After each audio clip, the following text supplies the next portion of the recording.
हर साल गीत गावे नहीं जा और आप सब प्यार भी देवेला हो कि यारे हरे भैया हो राजा भैया नहीं जानी तोड़ी हो।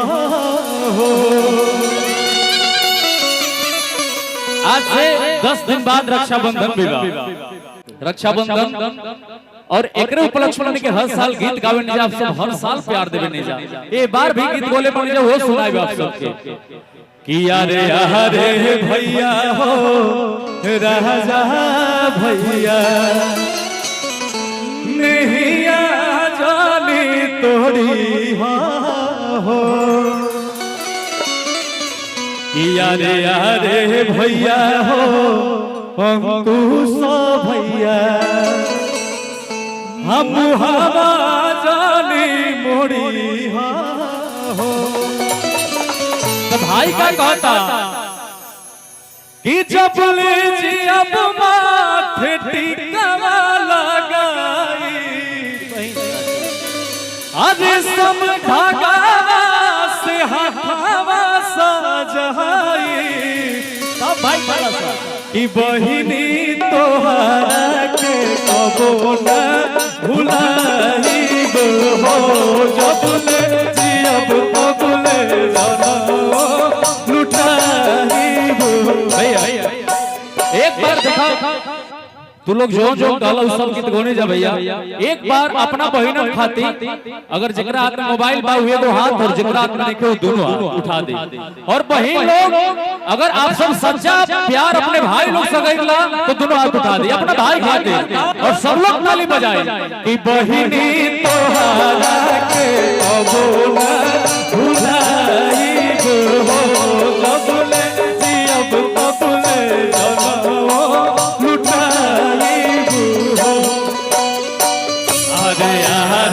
भैया हो राजा भैया नहीं जानी तोड़ी हो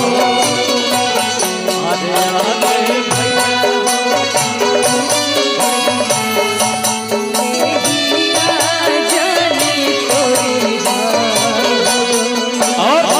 खास तौर पे एक कमेटी के भी हम बहुत धन्यवाद करता नहीं कि आप लोग ऐसा गीत सुनीले हमने के अच्छा गीत और आप सबके फरमाइश शुरू से ही रहे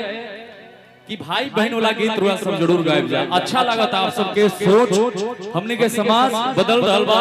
और देखिए ये बहन लोग भी कितना खुश भाई गीत पर कि जब ले जियब माथे टीका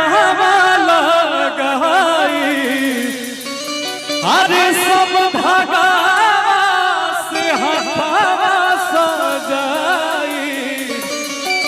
कि बहिनी तोहरा के कबो न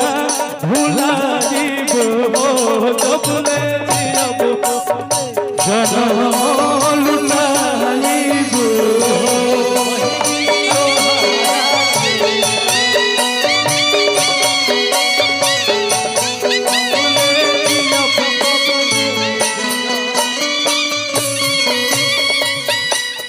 और भैया देखो एकरे दिन रहे हमने के अपना भाई से अपना बहन से भी खूब प्यार करेंगे एकरे दिन रहे कि राजा भैया के शादी से पहले 11 को बहनों के शादी करेंगे जा और फिर राजा भैया के शादी भई शायद हमने के भोजपुरी में अपन पहला बार ही कदम उठाने जा हालांकि अपना मुंह से सब ना कहे के चाहिए तू लोग सब कुछ देखते बड़ा और हमने खातिर सौभाग्य की बात भाई कि हमने के तू लोग भैया तू लोग की वजह से आज हमने के घर में भी जो साग साधु आवेला सब तू लोग की वजह से ब्याह कर लो नहीं भाई बहन गीत चल तो मत ब्याह कर ओ भैया के कहे के मतलब बा कि तू ब्याह कर आ ब्याह से पहले तू ऐसा नहीं काम कर ए सोच खातिर ताली बजावा सोच हर कोई के अलग अलग सोच बा लेकिन हर सोच के पॉजिटिव लेवे के बात भैया इसके दीजिए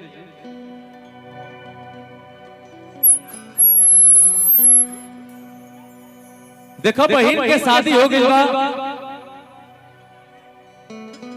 और शादी भइला के बाद वो बहिन जोने घर में गई भैया इतना सब ओकरा से सास ससुर पति देवर भसुर सब लोग इतना खुश बा, पूरा परिवार इतना खुश बा वो बहन से कि एक बार रक्षाबंधन में बहन के ससुर की तबीयत खराब रहता, मतलब उनका पिताजी के। तो बहन कहते हैं कि भाई ये बार हम ना आए, अपन ससुर के ऐसे तबीयत छोड़ के ना आ सकिले, राखी हम अगला साल बांध ले, चाहे तू लोग आ जाए। तो देखी बहन के सोच का बा, जब भाई सब जात रोजा राखी बनवावे खातिर फिर अपने घर में आके बतावो ताड़े, ऊपर माई पूछा ताड़े के बबुआ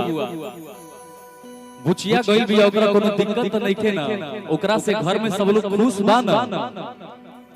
तो भाई लोग आके अपना माई से का बतावता कि हर साल जैसे रेशम से सहजावेले भाई के अपना कलाई हो। तनी ध्यान से सुनी सबे कि हर साल जैसे रेशम से सहजावेले भाई के अपना कलाई हो, कि ओ सही सजले बिया घर परिवारवा, कि ओ सही सजले बिया घर परिवारवा, आ ससुर में होता बड़ाई हो, कि ओ सही सजले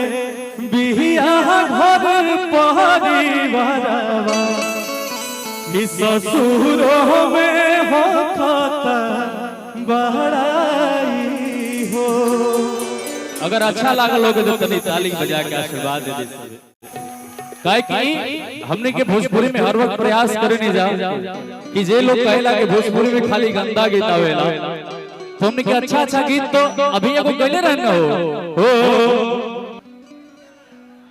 कि गुड़े रे माई के दूध गोलालावा, कि एगो करे अलगा एगो देवे नहीं खानवा, कि माई से बढ़ाल बाटे कुल खानदानवा,